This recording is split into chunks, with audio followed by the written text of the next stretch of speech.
Roberto Mesaniela. Bienvenido, Roberto. Buenas tardes, chicas. Placer enorme. Feliz día atrasado para ustedes y para todos los colegas y amigos que nos están sintonizando. Tenemos gente conectada de El Salvador, gente de Portugal, gente obviamente de Argentina que nos está acompañando, que acompañan todas las transmisiones también de ustedes y nuestras a través de las redes sociales. Así que muchísimas gracias por este espacio. Bueno, darle la bienvenida entonces a aquellas personas que, como decimos, tal vez nos estén escuchando por primera vez.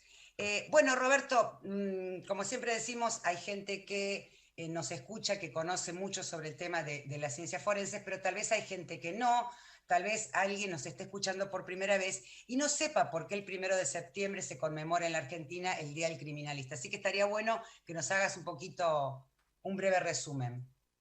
Dale, yo les voy a contar así de manera resumida para en realidad después pasar a contar un poco más de lo que hace un perito, que es por ahí lo que la gente, a la gente más le interesa, digamos, pero como profesionales de la criminalística es bueno siempre recordarle a la sociedad de que el día 1 de septiembre de cada año se conmemora justamente el Día del Perito Criminalístico en honor a un gran maestro criminalístico como lo fue Juan Bucetich, justamente porque ese día, en el año 1891, se comenzó a usar el sistema o el método dactiloscópico como sistema de identificación.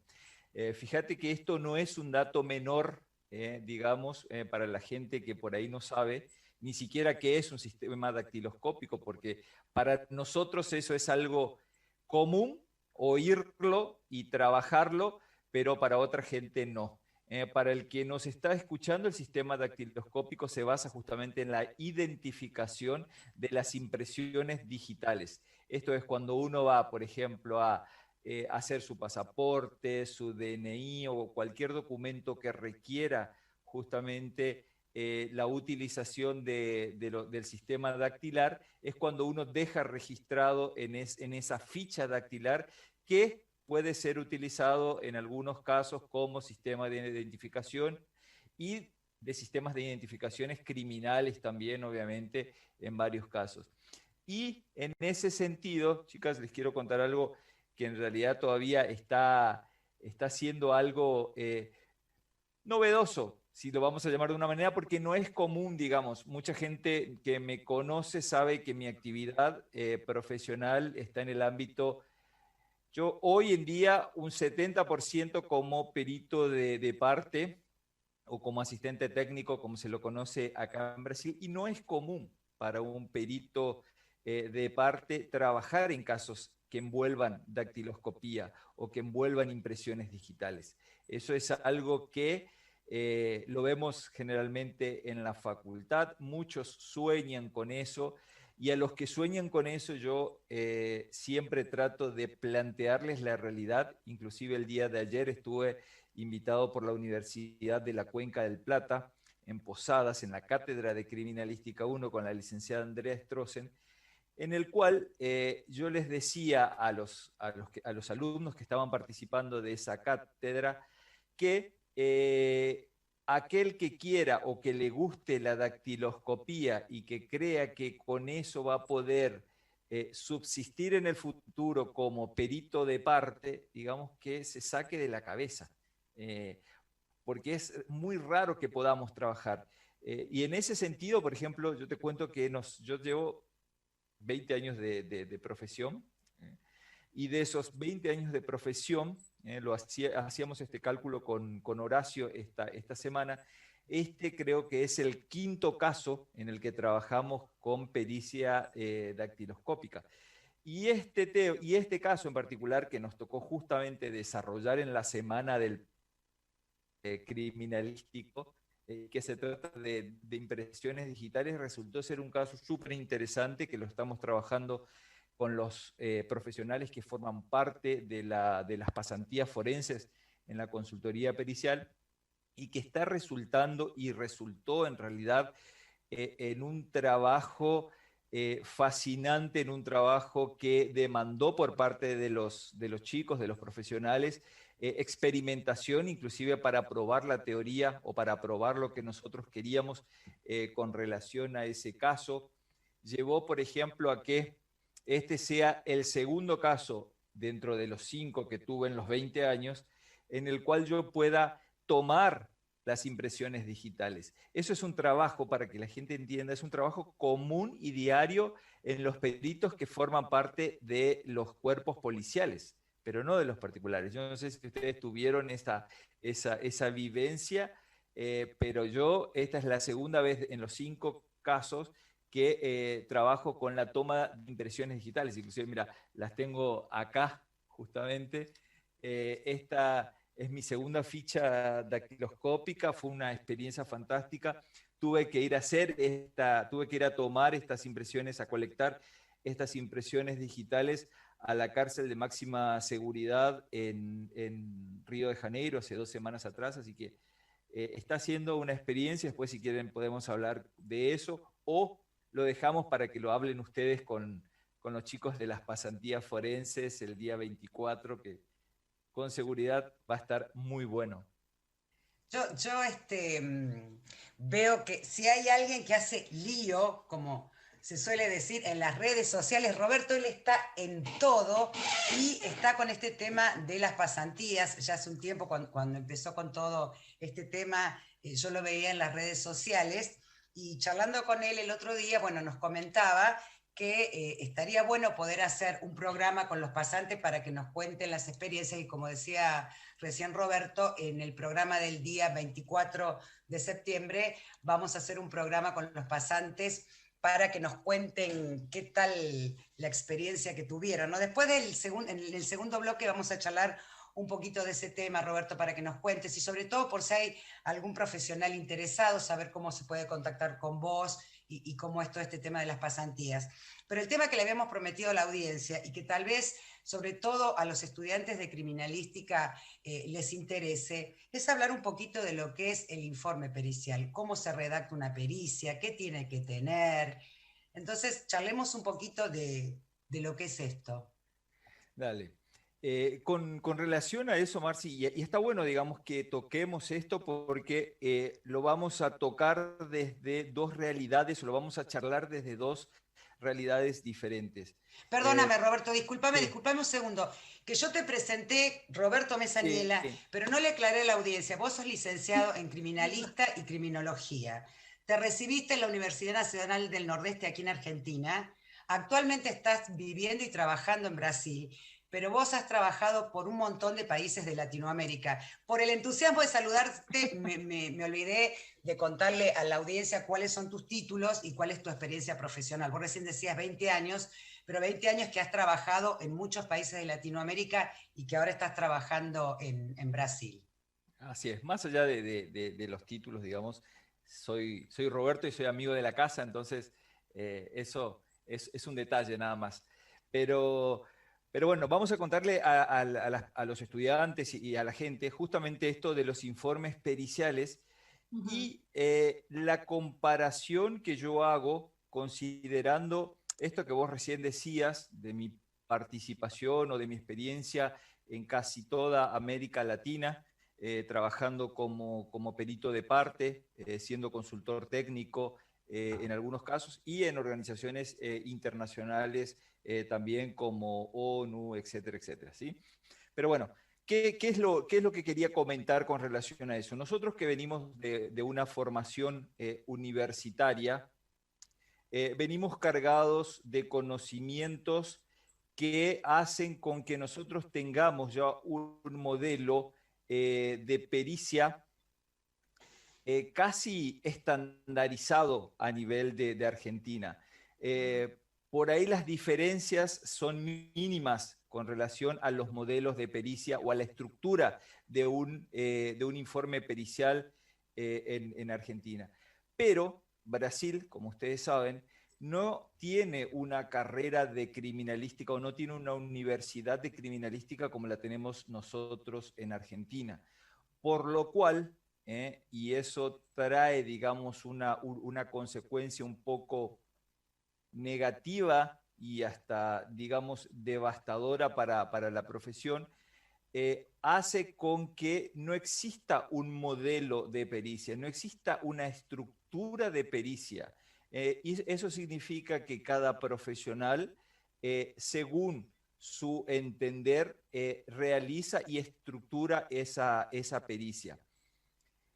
Eso cambió un poco a partir del 2015, en el que hubo una reforma en el Código de Procedimiento Civil acá en Brasil, en donde en uno de sus artículos menciona una estructura básica de un laudo, como se lo conoce acá, un laudo pericial, o de un informe pericial, como se lo conoce en Argentina, y detalla algunos de los ítems que son necesarios que sean incluidos dentro de una pericia. Y esto me pareció fantástico por el hecho de que todos debemos entender, o la sociedad o los destinatarios de ese informe pericial, tienen que entender de que un informe pericial debe ajustarse a un modelo metodológico, debe reunir características especiales que hagan con que eso tenga una fuerza probatoria suficiente, que eso haga con que sea aplicado y expuesto el método científico criminalístico para ese caso. Eso significa que, por ejemplo, dentro de las operaciones realizadas, como se conoce ese ítem en Argentina, nosotros tengamos que exponer claramente cuál es el método que nosotros utilizamos para llegar a esa conclusión. ¿Por qué? ¿Por qué necesitamos? Si es, tal vez para algunos colegas, eso es obvio. La verdad que eso, lo que para nosotros es obvio, para mucha gente no lo es, o para profesionales que tal vez no tuvieron una formación universitaria y tienen una formación técnica, no lo es. Y uno de los factores que interesan justamente en ese camino, digamos, es que la pericia o las conclusiones de una pericia, para que tengan validez, para que tengan un peso, tienen que ser reproducibles por cualquier otro profesional. ¿Qué significa eso? Que si Laura, por ejemplo, en Buenos Aires, en su pericia accidentológica, a través del uso de determinadas fórmulas físico-matemáticas, determinó que la velocidad era de 120 kilómetros por hora, Roberto, consultado por el mismo caso en Brasil, y Pedro, consultado por el mismo caso en Francia, aplicando la misma metodología, aplicando las mismas fórmulas, puedan llegar al mismo resultado. ¿Sí? Ujú. Eso, digamos, metodológicamente para nosotros es algo que lo vimos o que lo venimos viendo desde el primer año de la facultad. Nosotros tenemos metodología de la investigación dentro de la materia en la facultad. Pero fíjate vos que en la realidad de los hechos esto muchas veces no se ve. ¿eh? ¿Y qué es lo que trae aparejado como negativo? Fíjate que nosotros hace un par de días atrás estábamos con un caso acá en Brasil, creo que también lo trabajamos con los chicos de la pasantía forense, en el cual teníamos que verificar o corroborar los datos que existían en una pericia que fue emitida por un órgano oficial acá en Brasil. ¿Sí? En esa pericia, la perito que firmaba esa pericia determinaba que la velocidad del vehículo era un cálculo que ella realizaba a través del uso de las imágenes de una videocámara de un sistema de monitoramiento de un estacionamiento, concluía que la velocidad de ese vehículo era de 73 kilómetros por hora. ¿Sí? No, que la velocidad media de ese vehículo era de 73 kilómetros por hora.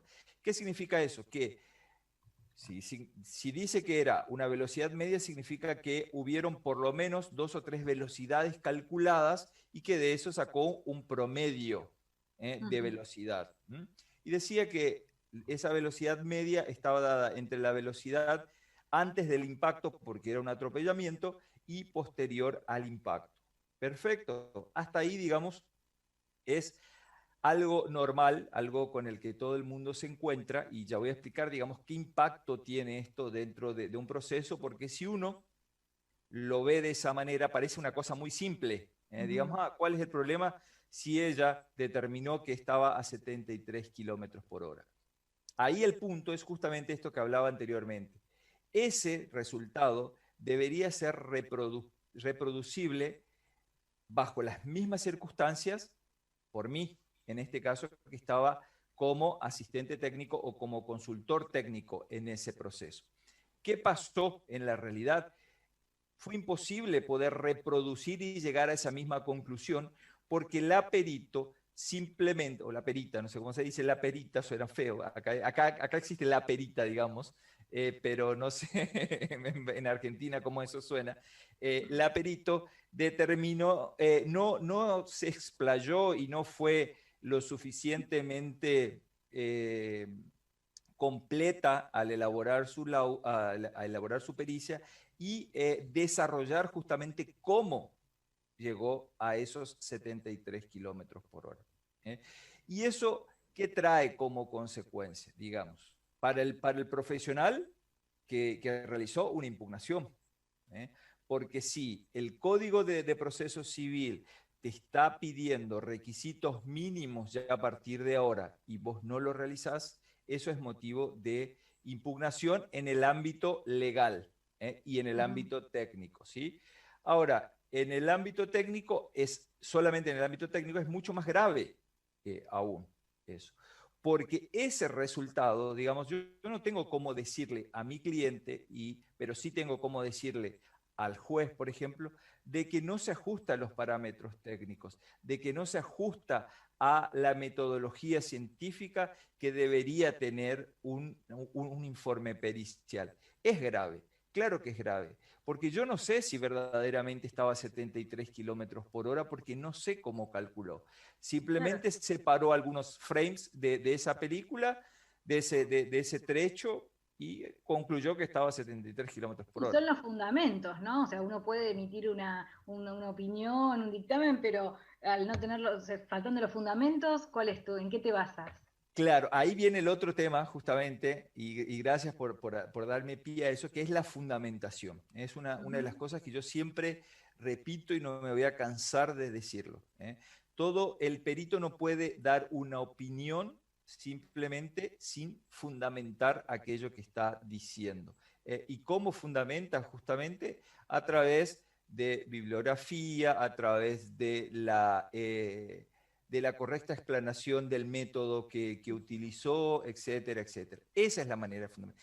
Todo tenemos que fundamentar. No podemos poner algo por poner sin fundamentar, porque estaríamos cayendo en un error grave y no podría ser justamente reproducido. Eso en parte es la tarea que tenemos los asistentes técnicos o los consultores técnicos. No es que seamos los malos de la película, como por ahí mucha gente quiere hacer ver o cree que somos los que actuamos como consultores técnicos. En realidad, la parte nos contrata porque necesita de un profesional que les diga y que les marque si fueron respetados todos estos procedimientos técnicos y legales para realizar la pericia. Necesita saber si aquella conclusión tiene ese fundamento científico. Porque si no, estamos en la nada. O sea, no podemos, o no se podría en tesis, hablando de esa manera, no se podría en tesis, o no podría el juez dictaminar con base en una pericia que tiene dentro de sus conclusiones un error de esta naturaleza. Y en ese sentido vemos, obviamente, muchísimos casos que tienen que ver justo con este error básico en la estructura de una pericia y que, ya te digo, para algunos puede resultar insignificante, pero para otros, y para mí en lo particular no, por estos motivos que yo les estaba contando recién. ¿Y es frecuente, o sea, es realmente frecuente que esto pase? O decís, bueno, hay alguna situación excepcional, una circunstancia X, determinada técnica o determinado tipo de pericias quizás llevan a que se produzca con mayor frecuencia. en base a tu experiencia, lo notás realmente A ver, lo- seguido? yo trato de cuantificar en términos porcentuales, Ujú, generalmente cuál es la cantidad o cuál es la repetitividad que tiene esto, no sé si esa es la palabra correcta, y te puedo asegurar que en un 70% esto ujú. es un indicador común en todas las pericias.